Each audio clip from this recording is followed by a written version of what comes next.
Everyone. Welcome to the Center for International Security and Cooperation at Stanford University. My name is Harold Trinkunas. I'm the Deputy Director here at the Center, and it's a pleasure to welcome you to one of our director seminars. Today, we're very happy to be hearing from Professor Sarah Daly about her new book, Violent Victors: Why Bloodstained Parties Win Postwar Elections. This is a project that traces how parties derived from violent wartime belligerents successfully campaign as the best providers of future societal peace, attracting votes not just from their core constituents, but also from their victims. This book is forthcoming from Princeton University Press in November of 2022. Professor Daly is an associate professor of political science at Columbia University. Her research focuses on war and peace, political life after war, and on organized crime. She's appeared in numerous journals and has received many fellowships and recognitions, but among the two that we're proudest of is that she's a double alumnus of CSAC.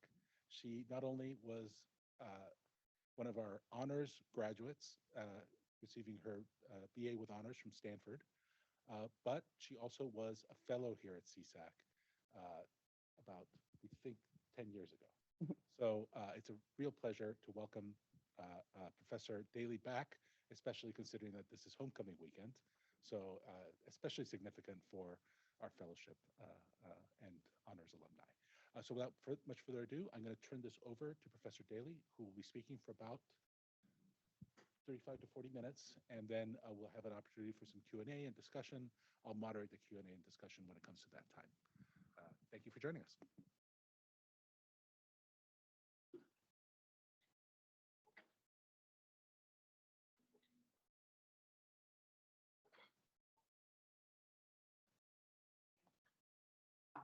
Thank you so much for this introduction. It's really a pleasure to be back in this room that sparked my interest and passion in these topics, and then supported me through pre-doc, postdoc.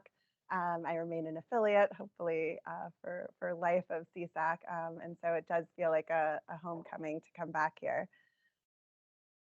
This book, which was supposed to be out already and is out next month, asks why do parties that engaged in atrocious use of force in war perform well in post-war democratic elections? How do parties guilty of violence against the population go on to seek that population's votes? And why would such a victimized population elect its tormentors to govern it? And what are the implications for peace, democracy, justice, and governance? And the book answers that the bloodstained parties, if war winning, successfully campaign as the best providers of future societal peace. So this project was born from two personal experiences. My first here at Stanford as an undergraduate in a human rights course, where we learned about the repressive dictatorship and the coup in Chile that took the lives of over 40,000 victims. And so I assumed, given this human rights record, that all Chileans would naturally reject Pinochet. And then I went to live in Santiago with a family that was very much pro-Pinochet at a moment when 44% of the population supported Pinochet even after the transition to democracy. And I was struck by this, and I was struck again while I was researching my first book, which asked, why do some armed groups silence their guns after agreeing to peace, whereas others remilitarize and return to organized violence? And the answer lies with the geography of armed groups recruitment, whether local or non-local. And for this book, I engaged in 18 months of fieldwork in Colombia. I was surveying the ex-combatants, their families, the communities in which they live, their psychologists. I was engaging in participant observation across the armed groups' zones of operation, and conducting interviews with over 300 former combatants, commanders in and out of prisons, victims. And ex-fighters and victims kept telling me about the indiscriminate massacres and torture and rape and homicides that the paramilitaries had carried out. And yet I found that in many places, the populations tolerated and even endorsed the paramilitaries and their allied politicians, even after the paramilitaries had demilitarized. And this behavior exhibits itself really broadly. In Guatemala, in 1999, the party of Rios Montt, accused of genocide, won. In El Salvador in 1994, the party tied to the death squads responsible for the vast majority of killings in the country won. In 2018 in Colombia, the party of President Alvaro Uribe, who was facing 276 investigations for ties to the paramilitaries, and what Human Rights Watch called one of the worst episodes of human atrocity in the Western Hemisphere, won. And this happens across all types of wars, ethnic and non-ethnic, where there are peacekeepers, no peacekeepers, rich, poor countries. And to explain this behavior, we might anticipate that the patterns of atrocities would translate into post-war votes, and that those that are garnering support at the polls would be those that were more restrained rather than more indiscriminate in their use of violence. But indiscriminately violent rebels and governments did just as well in post-war elections as those that had controlled their use of violence against civilians. Here we see successor party vote share, and you see an almost equal vote share, average vote share, based on all belligerents that transitioned from 1970 to the present. And it could be that these national level patterns are masking subnational ones, and at the regional or very local level, in which victimized regions vote against the perpetrators, but non-victimized ones are accounting for this vote share. But these patterns also manifest at the subnational level, with the places most terrorized electing their victimizers to rule the countries. Here I show the government violence in Guatemala tracked against the government successor party's vote share. And the FRG won a majority of the vote across municipalities, irrespective of the level of violence. It was in the Mayan region of the Western Highlands, against which Rios Montt had committed genocide, voted for the party, quote, in droves. Across 18 cases for which I can have this type of really detailed subnational data, there's no consistent relationship between belligerents' use of civil war violence against civilians and the successor party's later electoral success. But of course, victims and non-victims might vote differently. Victims voting against the perpetrators, non-victims voting for them. In El Salvador, the Truth Commission revealed that the government committed 95% of the atrocities, and the rebels 5%. And yet, according to survey data, victims were voting for Arena, the party derived from the death squads, in disproportionate numbers, given sort of a revenge type story. I show similar patterns hold in other contexts. And so it could be that these patterns are being explained by the votes all being forced, cast out of fear of violent retribution, or fear that were you not to cast your vote in this way, the parties might return to war. But the parties were also winning elections that were deemed free and fair. They were winning the votes of those that were very vulnerable to coercion and those that were voting freely. Though they were winning over time, even as the memory of coercion and the fear of war recurrence faded. They were receiving the votes, but also the attitudinal support of voters. They were winning those who were fearing war recurrence, but also those that were not expressing fear of war recurrence. And they were winning automatically with undecided voters. Rather, they had to work hard for these votes. This graph just shows there's not a consistent relationship between political violence and successor party vote share.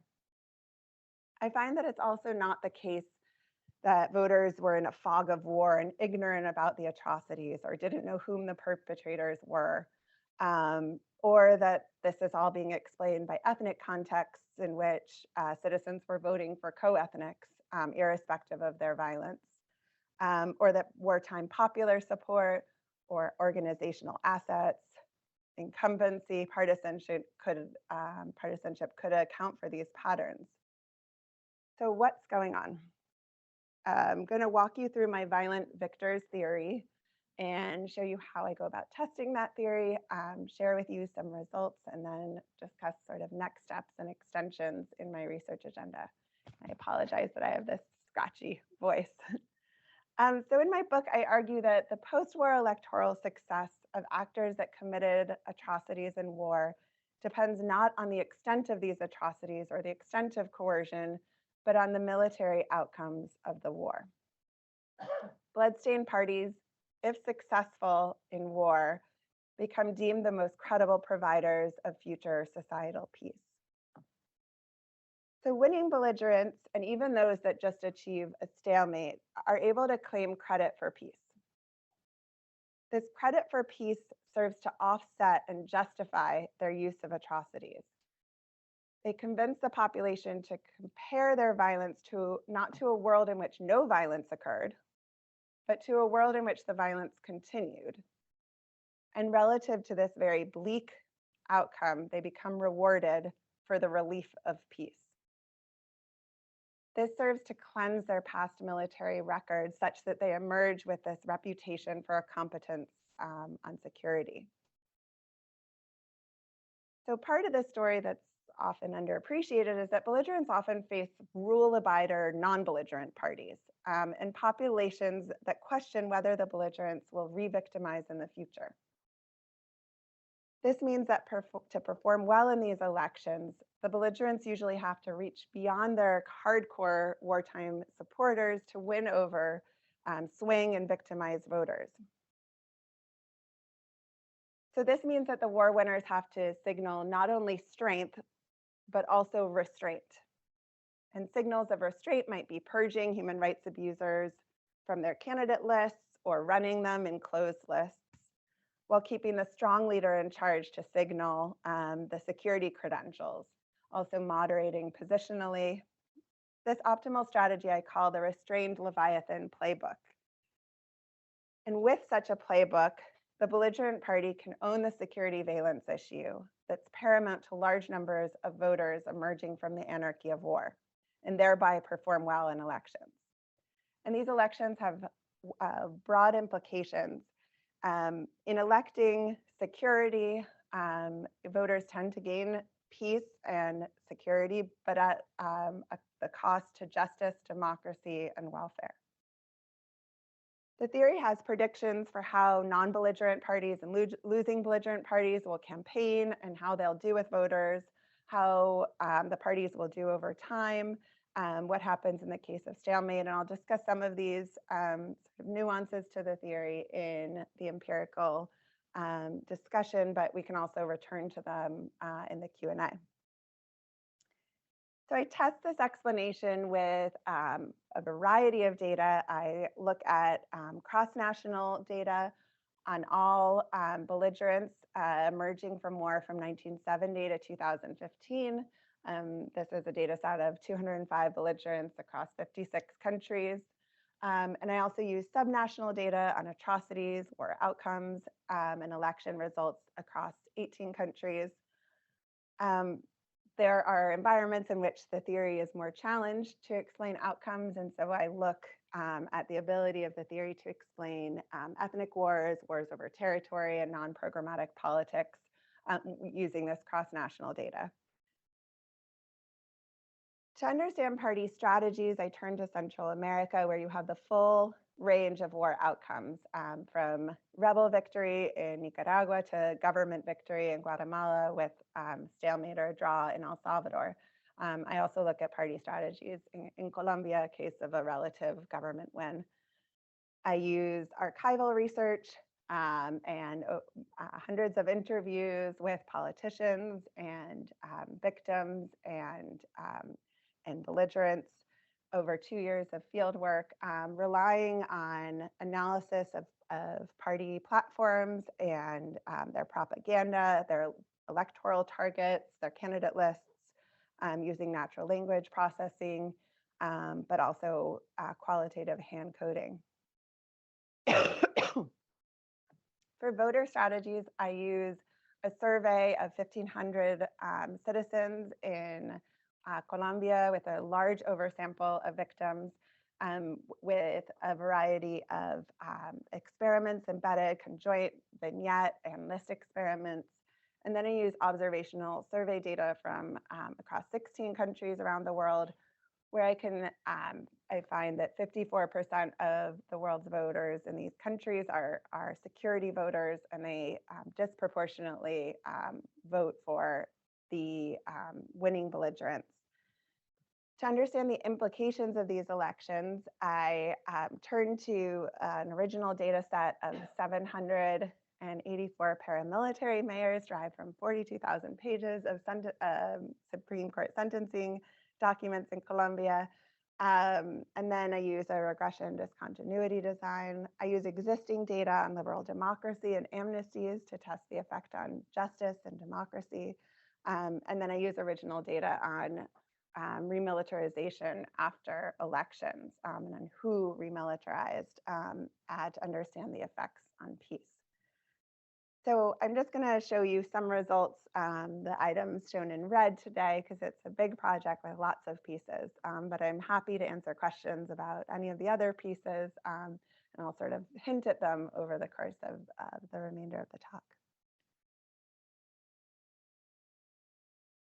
So if the theory is correct, we should observe that war outcomes are powerful predictors of belligerent successor party performance, and that this should hold irrespective of whether the elections are more or slightly less free and fair, and irrespective of the levels of atrocities. These implications should also hold at the subnational level. Belligerent parties should perform better electorally where they won the war. So I use the cross-national data set to look at this, and I conceive of war outcomes along a spectrum from rebel victory to government victory, with stalemate and relative government victory in between. And these figures, which regress the belligerent parties' post-war founding election vote share on the scale ranging from government victory, relative government victory, draw to rebel victory, shows that war outcomes are a very powerful and indeed the only strong predictor of vote share in post-war elections. This shows the result for the rebels, and the graph on the right shows the results for the government. To look at the subnational implications, I collect data on atrocities, war outcomes, and post-war voting disaggregated down to the municipal or provincial level. And I find no consistent relationship, as I hinted at, between levels of atrocity and vote shares. But I do find that vote share tracks with whether the belligerents militarily won the war at a local level.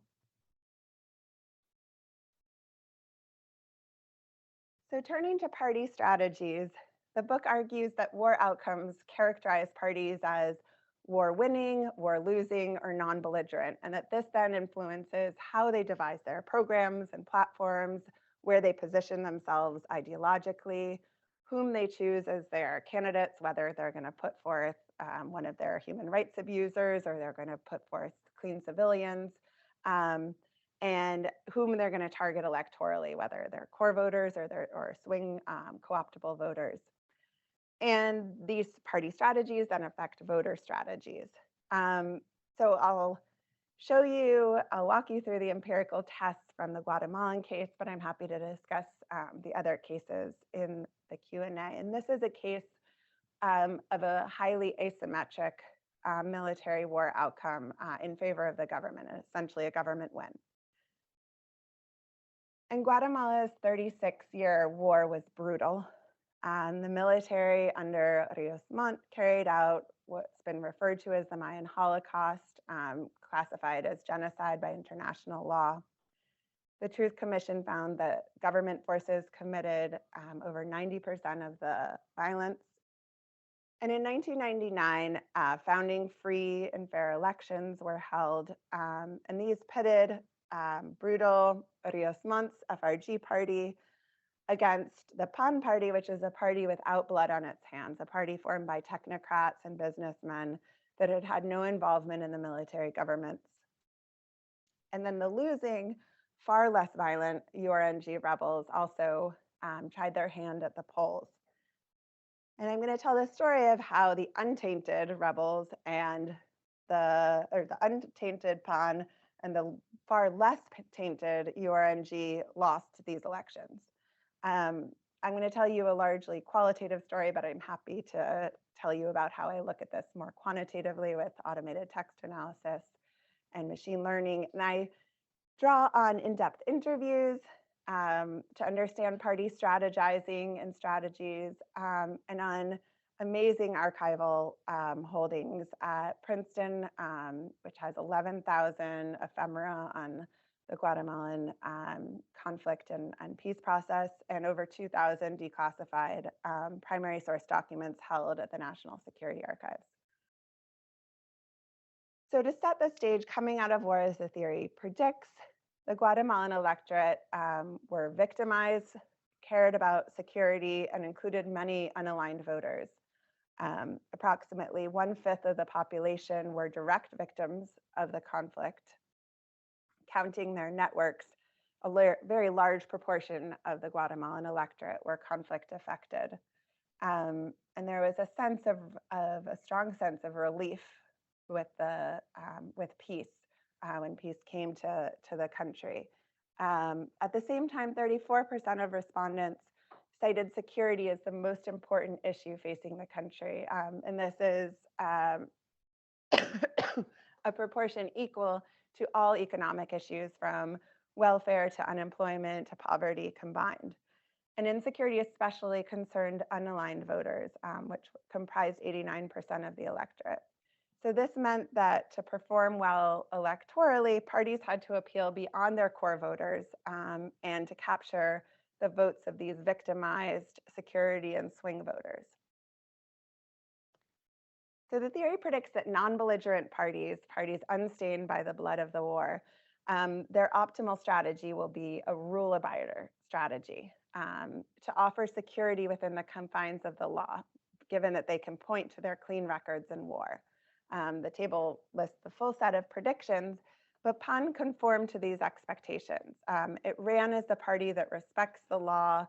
It pinned its security competence to its lack of transgressions during the war. And it backed up this sort of rule-abider legalistic case by running civilians in suits, targeting moderate voters, offering its sort of general competence. PAN responde is its advertiser. PAN responds and gets things done, and emphasizing punishment of the FRG's violent past and making voters compare FRG, impunity and abuses of human rights, to PAN, which is where the state respects the law.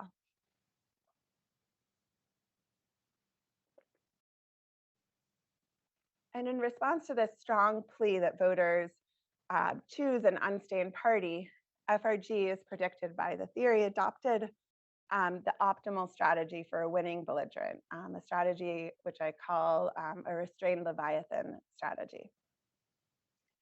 FRG argued that Rios Montt had brought a decisive solution to the conflict, brought peace to the country, and so it contended that for not doubling down on the military's violence, but instead effectively ending it, it should be rewarded.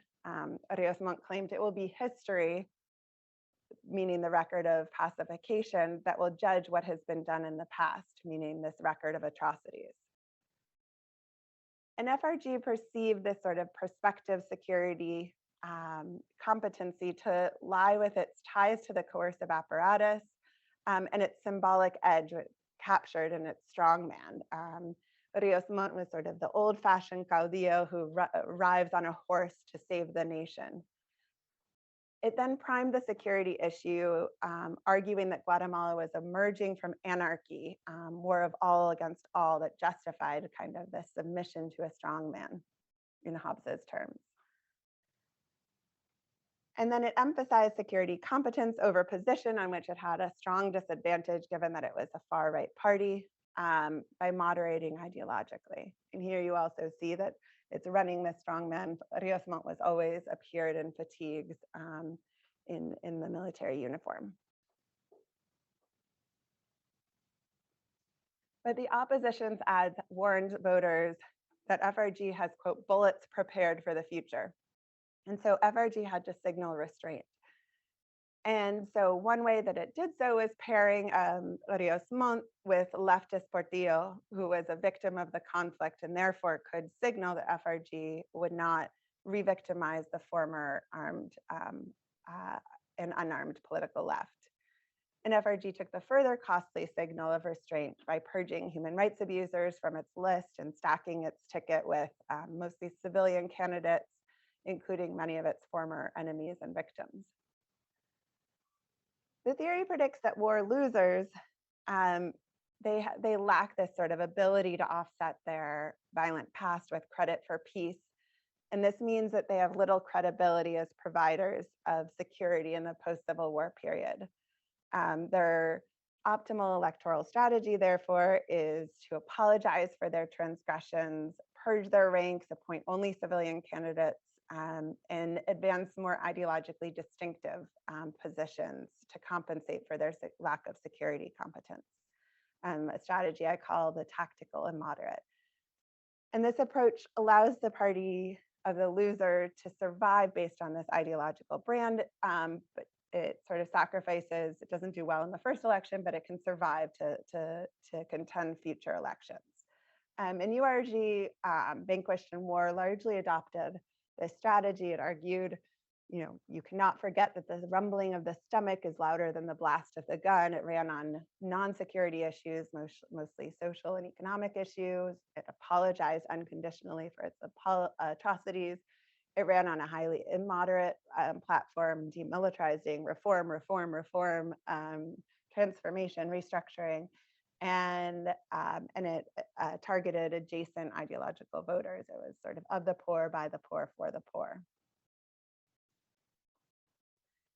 So essentially, voters face this clean, rule-abider, non-belligerent, the far cleaner, tactical and moderate rebels, and the brutal, restrained Leviathan government belligerent party.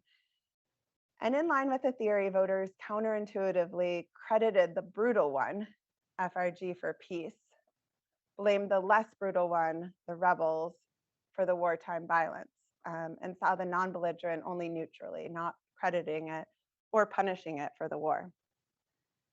In a victim survey in Colombia that I mentioned, I use a vignette survey experiment that randomized the provision of security and measured its mitigating effect on atrocities.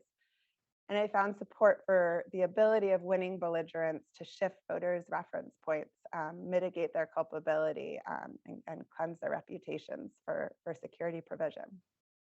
And so with this cleansed record and restrained Leviathan strategy, FRG was able to win over security voters and swing voters and victim voters. So a majority viewed FRG as best able to implement peace and fight crime. It won, or over a third of the population were security voters. 85% of these security voters voted for FRG. It also won a majority of swing voters. It won its core voters, but also a large share defected from Bonn to vote for FRG. And given among direct victims of violence, of which 90% would have been government victims, 47% voted for the FRG compared with 36% for this party, which only had a peaceful record. Tellingly, 84% of victims that were voting on security lines voted for the FRG. In a second experiment in Colombia, I randomized the different attributes of the restrained Leviathan strategy and see how they influence voters, especially swing and victim voters, perceptions of candidates' competence on security and their electability. And I find strong support that sort of each of the dimensions, but also especially the combined profile or strategy works with victim and swing voters. I'm happy to talk about the experiments in the Q&A. So I want to turn now to evidence for the implications of these elections. The theory argues that in electing bloodstained parties, voters gain peace, but they lose liberal democracy, justice, and welfare. And I'll focus on peace, security, and welfare, but we can talk about justice and democracy too.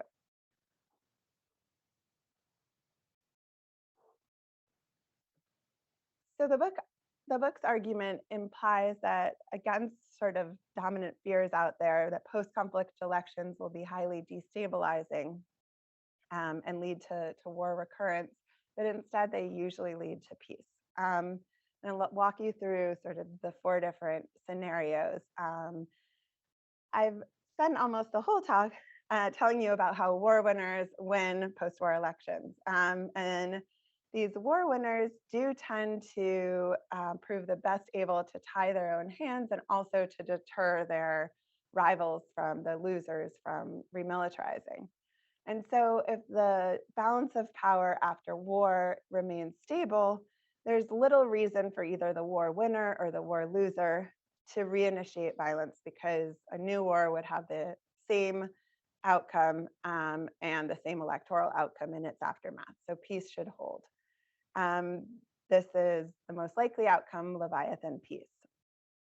But if the balance of power shifts and inverts after war's end, and using this heuristic that I've been telling you about of war outcomes as guiding their security vote, the electorate chooses the now weaker war winner, the electoral results become misaligned with military power.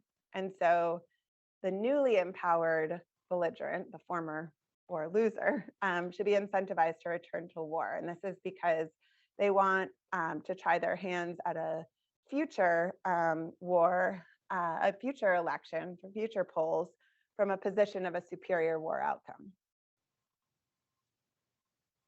Now, these are the 2 sort of most possible outcomes, but there is 2 other outcomes that I discuss in a international security piece. And the first sort of suggests, because you might wonder, when do the war winners not win the election?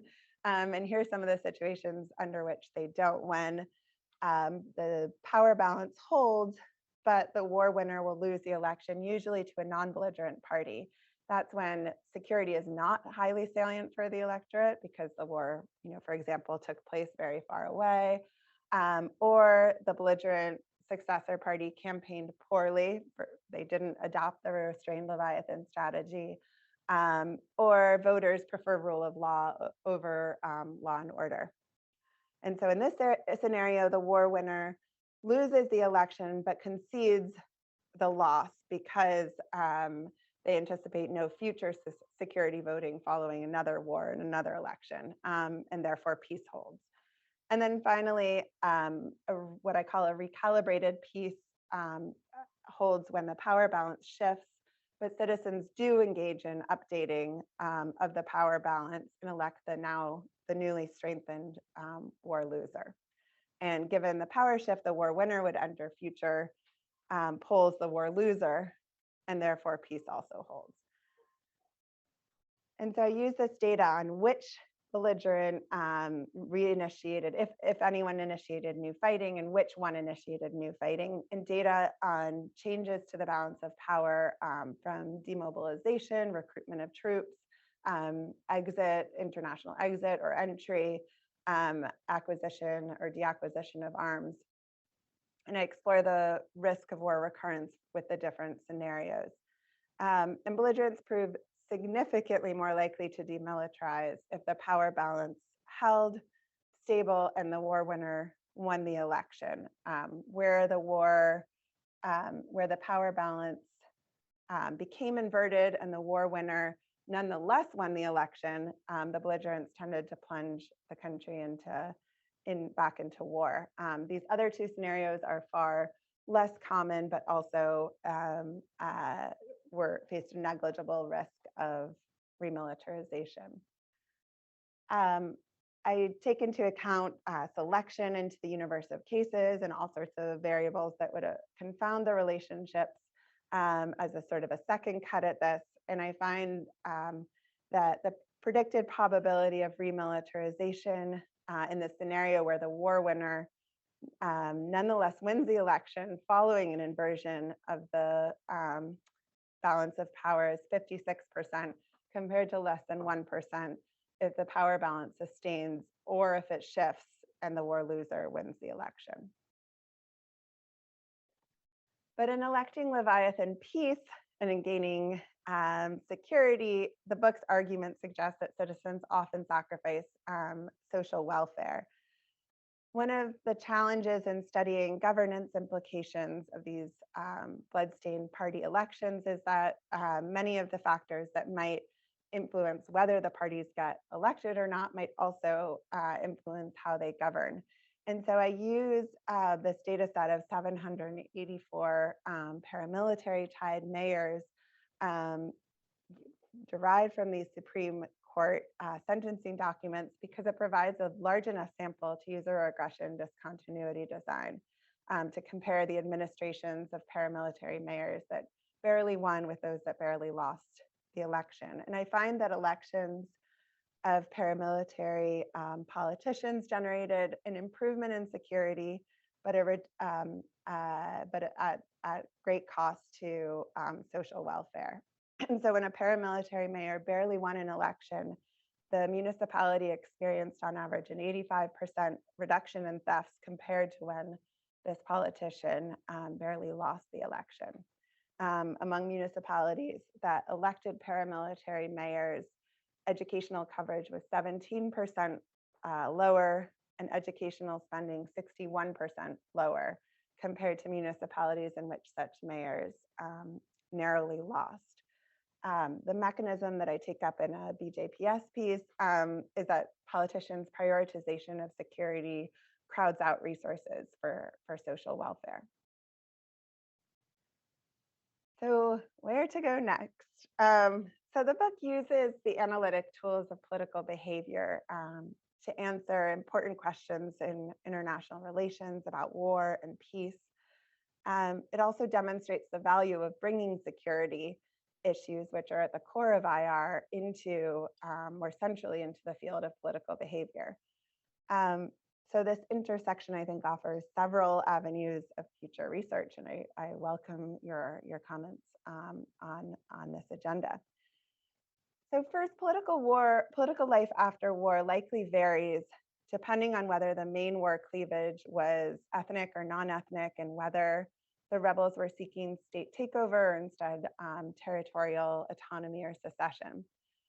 And this can influence the fluidity of voter allegiances after armed conflict and whether parties need to seek their victims' votes, and also whether direct victims and conflict-affected citizens might vote for the violent perpetrators.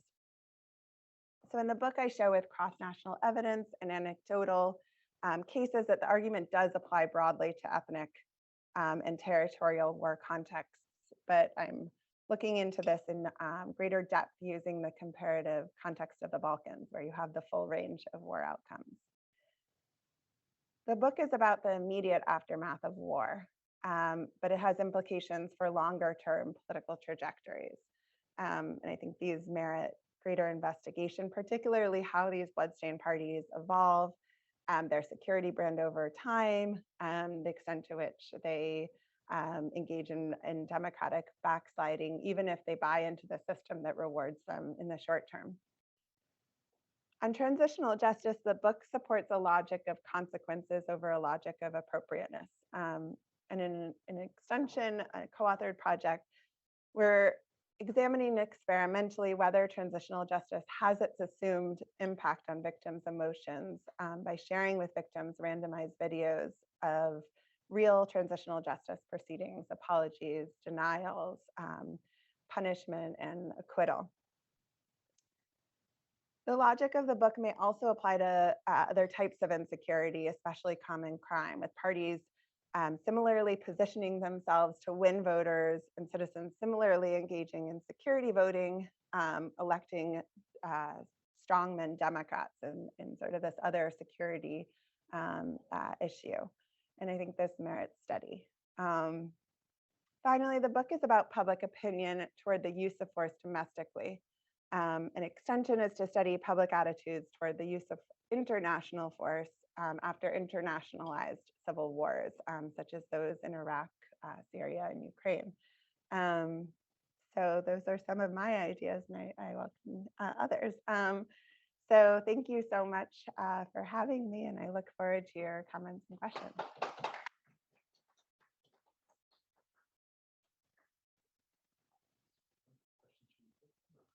Yeah, I can take questions. Yeah. Yeah. Yeah. Go ahead. Yeah.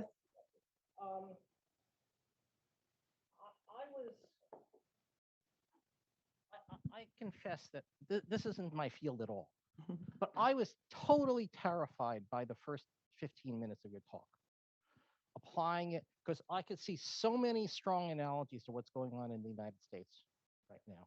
And I was wondering if you might comment on that.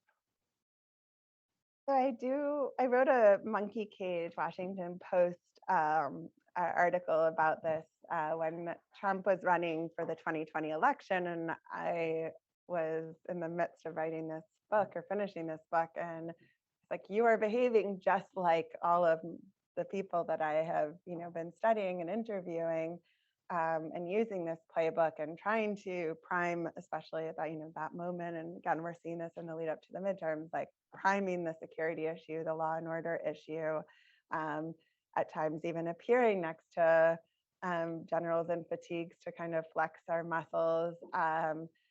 There are an interesting question for me is what renders a leader competent to publics on security. What is it about the leader? Obviously, in the US, it tends to be partisanship, but this goes beyond that. And what type of sort of behavior makes people think that someone who might not be competent on security, they think will take care of them?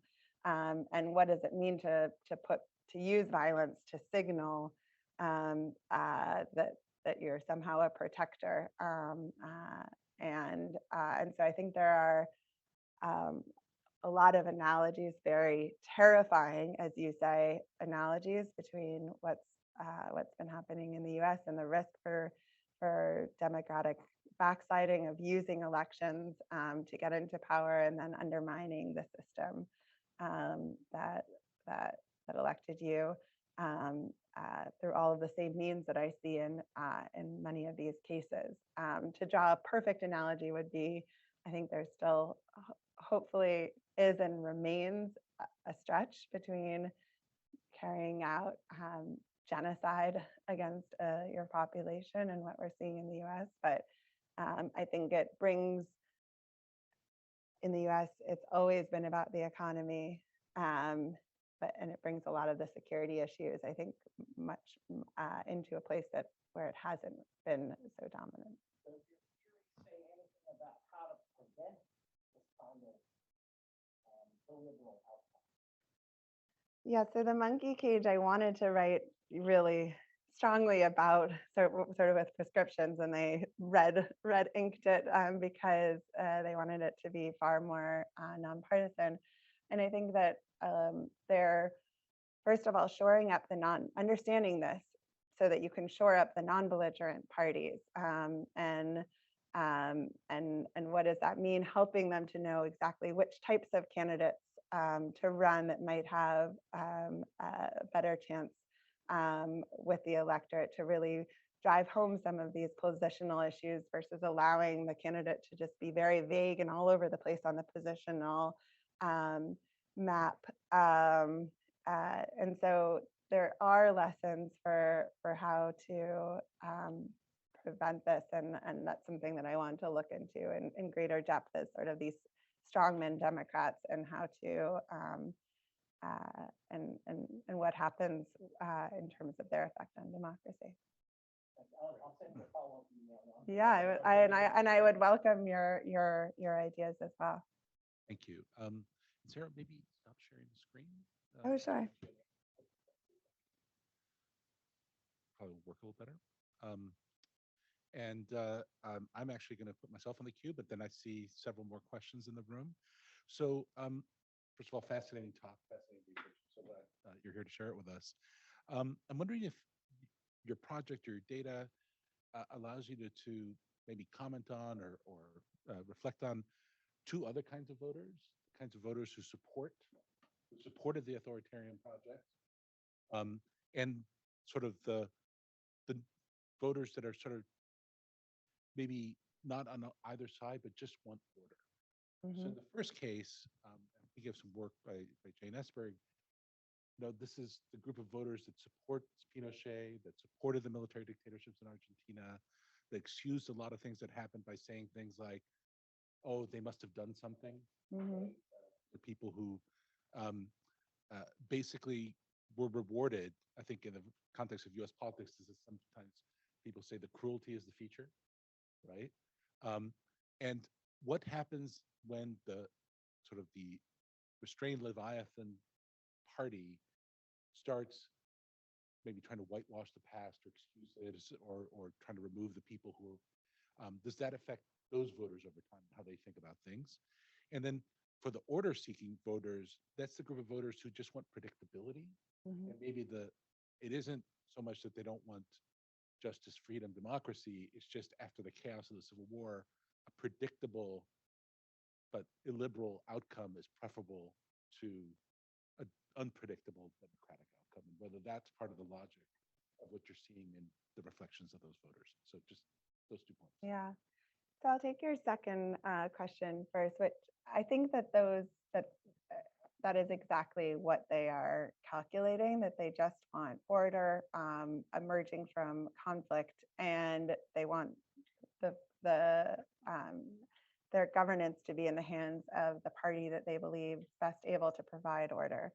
And that it doesn't mean that they will give up justice forever. It's oftentimes the postponing of justice, because this sort of offsetting, justifying, mitigating effect of security provision on atrocities tends to go down over time, and possibilities for transitional justice tend to expand over time. And so the very sort of scary message is that there usually will be possibilities for justice over time.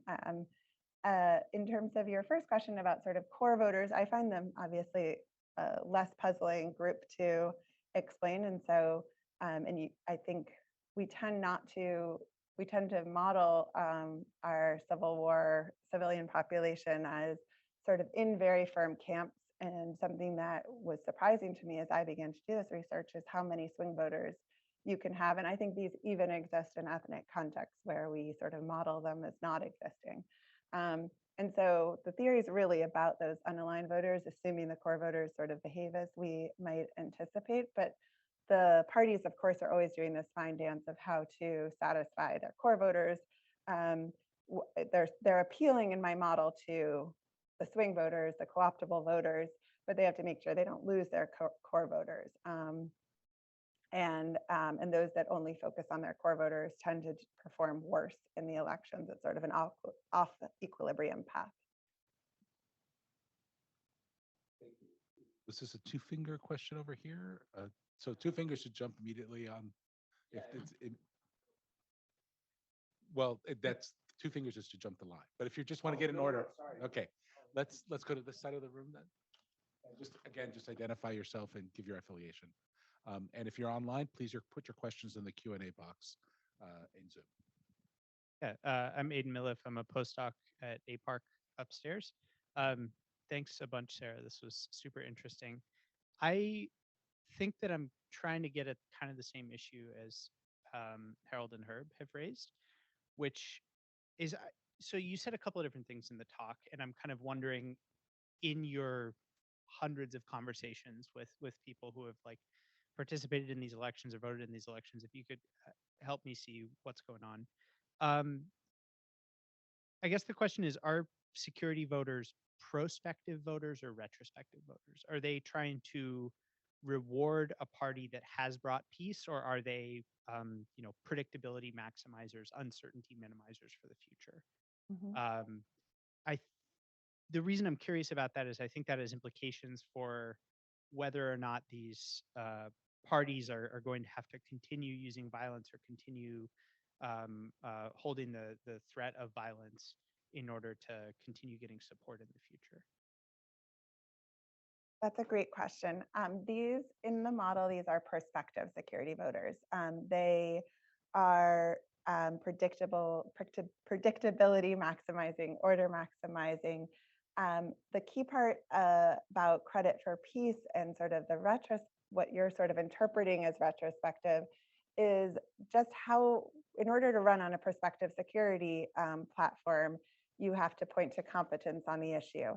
And what do you do when your competency is bloodstained? You have to cleanse that record, and the cleansing process there, the laundering of their violent past, is that they use this credit for peace to sort of make it so that that is not a bad record, but that it is a good record that they can point to in order to run on it prospectively. You know, almost everybody raise their hand at this point, but I'm going to go to Ori Rabinowitz. I don't think I see Brandon, and then I'll come back around. We have three on this side.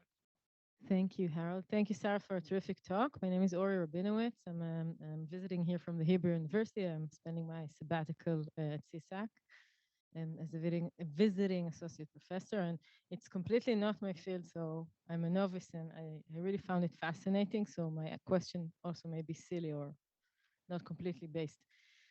So you mentioned that you were doing your research in Latin America and that you want to do some comparative research in the Balkan area.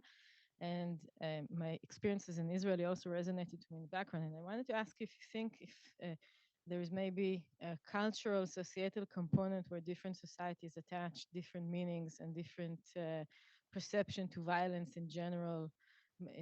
Maybe I'm completely off. Maybe different societies award different kind of value judgment to a violent past. And I don't think anyone is too happy when their own group goes through genocide. It's not what I'm saying, but maybe the framing of it is different. And from my personal experience, I see that sometimes political parties which almost advocate for a continuation of violence get voted in and in.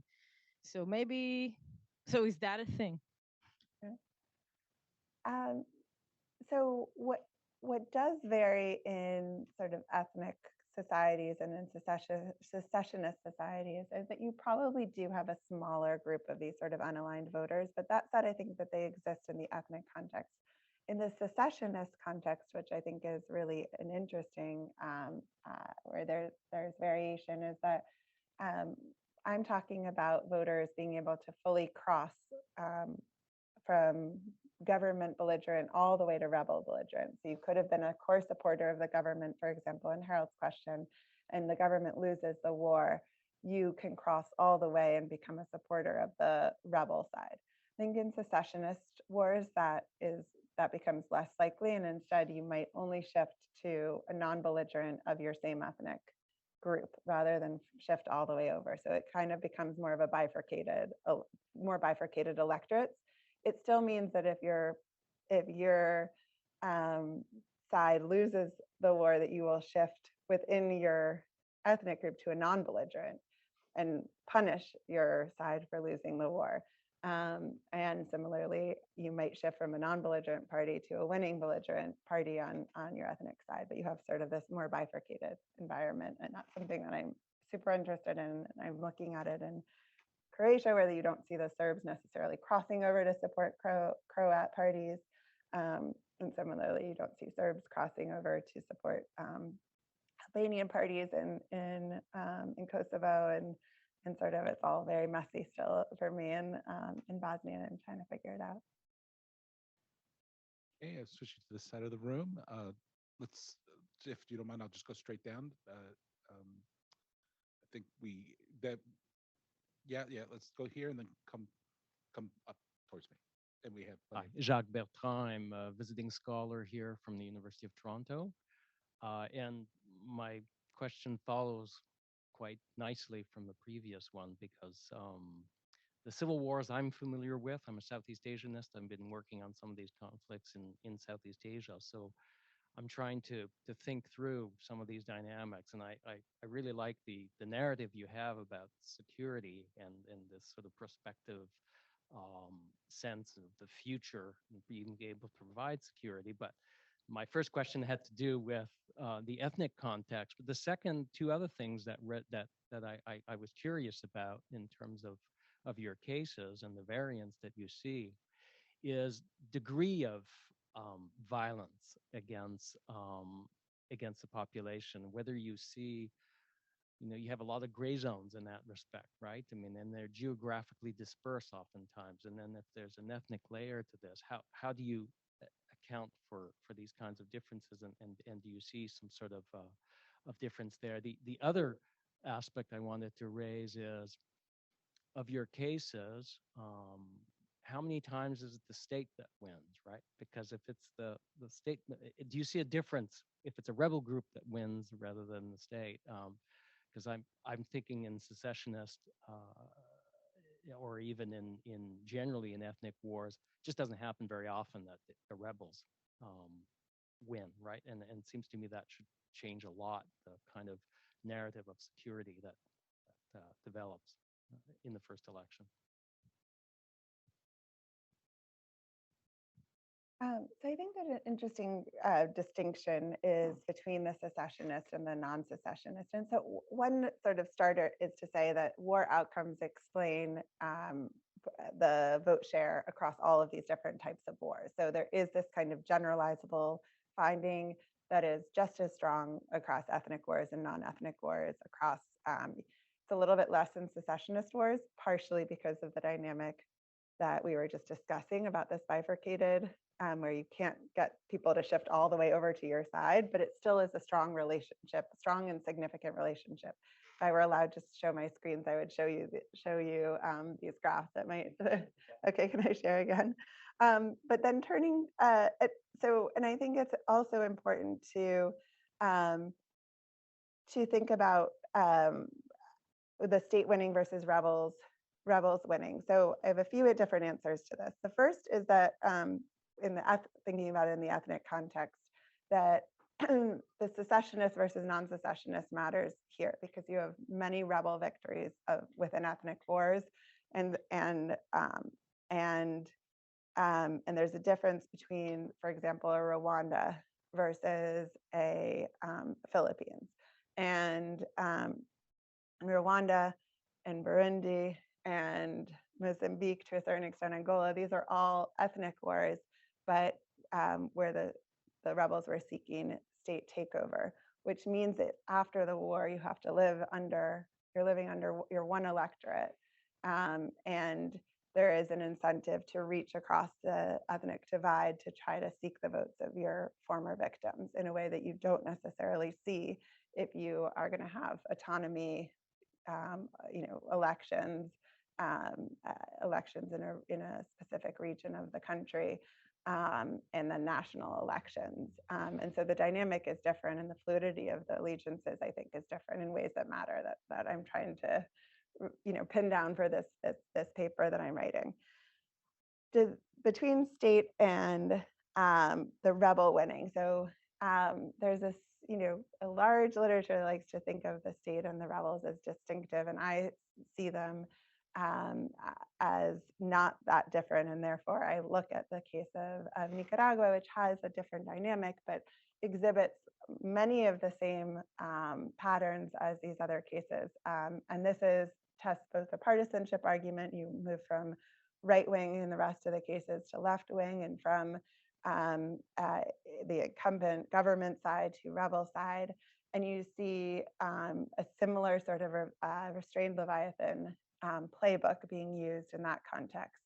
And even though there are some big caveats with the case, and I use it a little bit more as a shadow case because of caveats around how free and fair the elections were and access to information, it shows that you can treat rebel victory and government victory as interchangeable for the purposes of my analysis in winning the elections. That's not to say that they'll do the same thing after they win the election, because there's a great new literature on rebel rulers and how they perform in the aftermath. But for the purpose of the war outcomes mattering and the type of electoral strategies that they will adopt.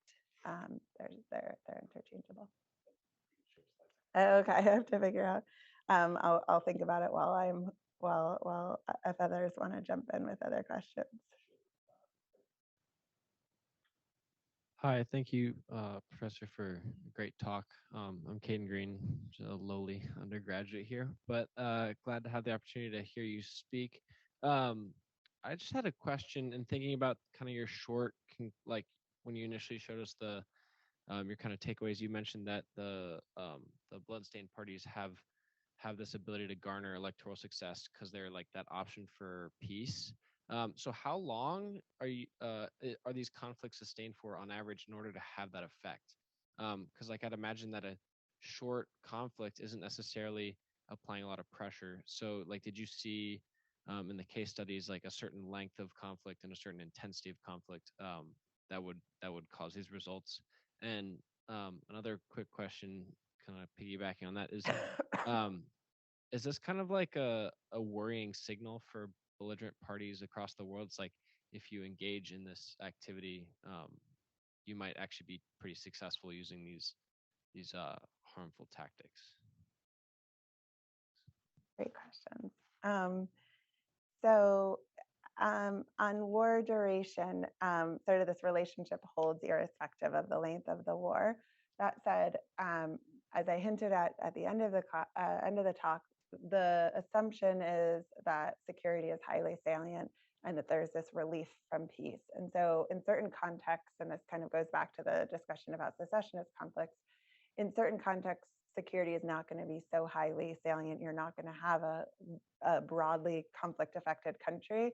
And then you're not going to have this process unfold. And that's sort of where the theory reaches its limits, which speaks to the sort of secessionist case because, for example, Northern Ireland didn't necessarily play significantly into the Northern Ireland conflict, into the electorate in England in terms of their the national elections there, and you can find that in other cases.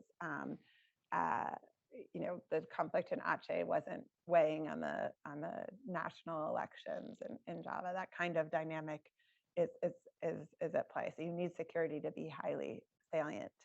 On your second question about is this worrisome and will they want to commit, it does point to the fact that yes, you can commit atrocities in war, and all that matters is that you win the war. But if you lose the war, you're going to be in big trouble. And so and I show that there's not a relationship, and we know that indiscriminate violence can be counterproductive for war outcomes. And I show that there's not a relationship, but it's not necessarily that you commit violence and you're going to do well in elections. It's you're going to commit violence, but you have to win the war in order to do well in elections. And it does sort of provide a caveat in some of the potential caveat on some of the literature on whether people will, if they'll hold out to not be held accountable in the aftermath of war, that type of argument.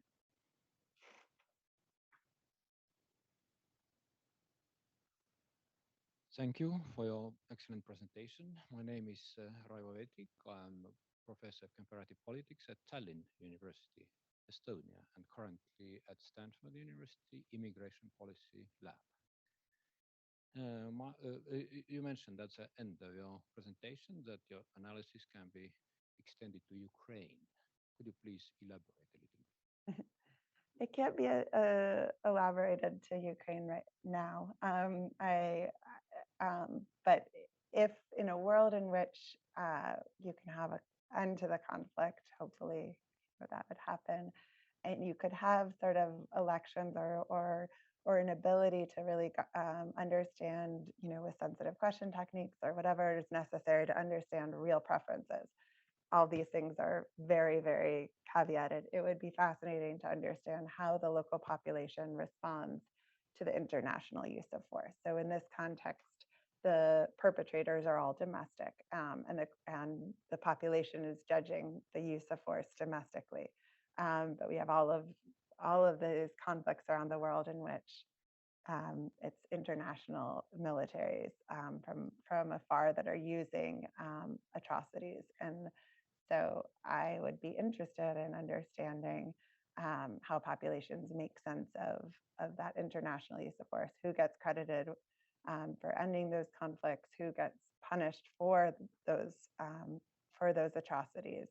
And given that there are often obviously local allies to the international forces on the ground, how do they perform in the elections, in the aftermath of international withdrawal? So it's not possible to study in Syria or Ukraine, but maybe at some point it could be. I think it is possible to study in Iraq and Nicaragua, and sort of that's where I'm looking now. And I'm happy to talk through the Nicaraguan case that where you do have this withdrawal and who gets punished for the Contras violence during the war.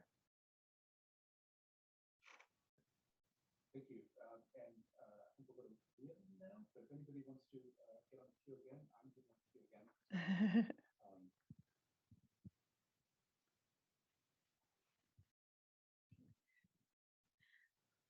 Hi, thank you so much for Professor Daly. That was fascinating. I'm Rhiannon Nielsen. I'm a postdoctoral fellow here at CSAC. My question may be a little left field. I'm hoping that you'd be able to speak to it. I was really amazed that you were able to collect so much data. Like I was sitting there really overwhelmed by it. And what struck me is that you were looking at the time periods between 1970 and 2015. And so I was just wondering, in your conversations with people, to what extent do you find that war winners are maybe more adept at leveraging new technologies like the use of social media, Facebook, to reaching potential swing voters as well as their core group as a utility for winning elections? And to what extent do you think more clean parties or non-belligerent parties may be better at using those technologies to highlight the crimes that these war winners have done in a way of persuading people that you don't have to go down that path? Thank you. That's a fascinating question. So a lot of this is about a narrative of the war and a narrative of the violence and who controls that narrative. And all the parties in the book, and I talk about the power of persuasion and use of media in order to make their case. And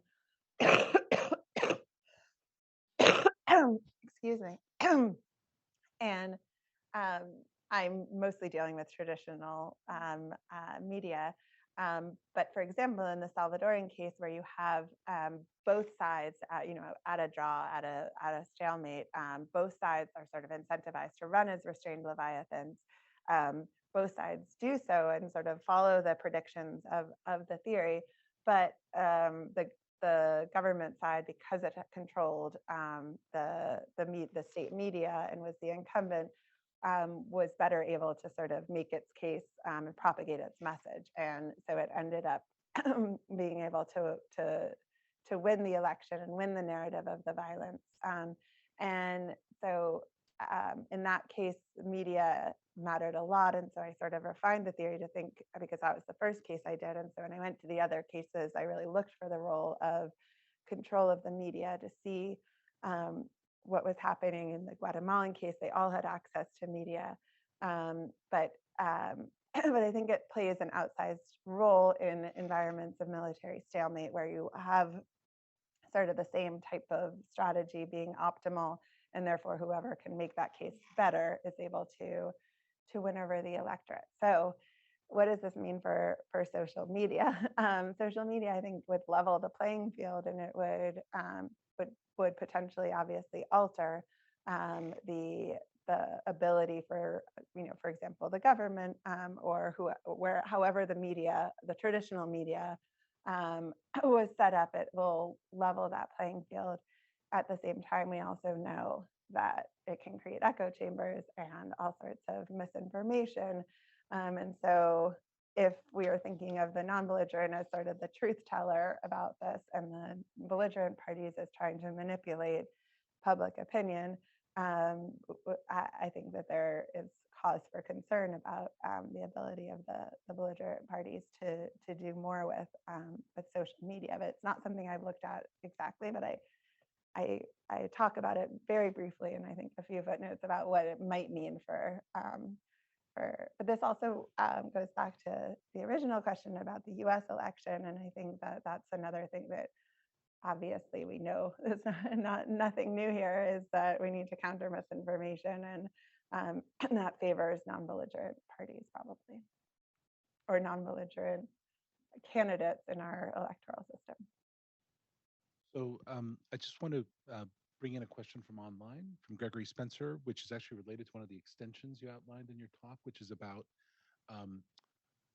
liberal democracies and iron hand policies, and what kind of sort of extensions do you see from your work, or echoes of the kind of phenomenon you're studying in this case?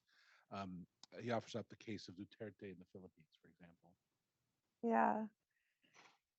So I became interested in this question of sort of the ability of the security brand to survive and to sort of remain dormant, but able to be reactivated in the future. And so we see all over the world, including in the Philippines, where you have, the recent election brought sort of a latent security brand back, was sort of reactivated. You see Fujimori running for office in Peru, to even Trujillo's like great grandson running in the Dominican Republic, obviously was not successful, to Rios Montt's daughter running in Guatemala. And so you have this sort of legacies of the security brand remaining. And so this question of when it can successfully be reactivated and when it sort of remains lying dormant is a question I think that is out there to be asked. And then you have all of these actors, from Duterte to Bolsonaro, who are running on this this trend that I point to, which is that when people feel highly insecure, they tend to forego civil liberties in order to favor sort of more of this iron-fisted approach towards security, and they choose law and order over rule of law. And so that's something that I think merits greater attention. But I think what's important about strongman Democrats, as I'm calling them, is that they don't always win. And so we have to look at the cases in which they perform poorly, even in the face of insecurity, to understand how to bolster up the parties that will be advocating for the rule of law. Okay, we're almost out of time, but I just one more question I just wanted to comment on, which you just mentioned, that it'd be interesting.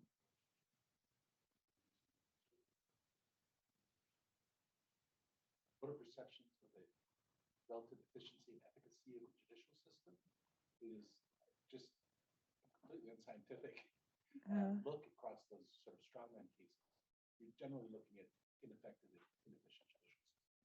The cases take forever to be resolved, and the judicial orders are ignored, and so voters might find that the strongman approach appeals to their sense of sort of, well, here's an efficient, effective alternative, which is sometimes what's appealing about rebel governance too, as you okay, Aiden gets the last question, and then we'll thank Professor Daly for her. Yeah, I just wanted to ask, based on the last couple of questions, how you see this expanding or generalizing to criminal groups. So there's work in India about how criminal politicians develop reputations for being, like Robin Hood-esque. And then you can also see like autodefensas in Mexico developing the kind of security brand that you see. So do you think these are viable paths forward, and what kinds of criminal groups would be able to take them? Well, I was talking to someone earlier today about what my next book should be, and how it should be a book about the state, explaining the state across the entire developing world. And part of that is sort of these negotiations. And I think my first book was more about speaking to your question about these negotiations with non-state actors, and how these non-state actors play these different governance functions. And whether they can sort of become viable alternatives. I think where the criminal, where that speaks is related to this is I think that this book does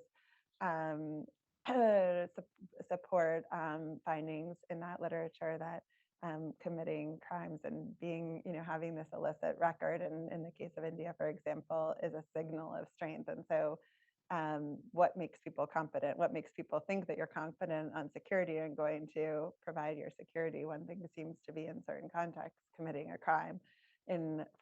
For my book, it's about, part of it is sort of showing that you're above the law and that you'll do anything necessary to protect security as demonstrated by your past military record. So I think definitely more, there's lots of food for thought in all of the areas that you've all given me. And thank you so much for engaging so productively with my book and with my research agenda. Well, please join me, everyone, in thanking Professor Sarah Daly for sharing her new book with us.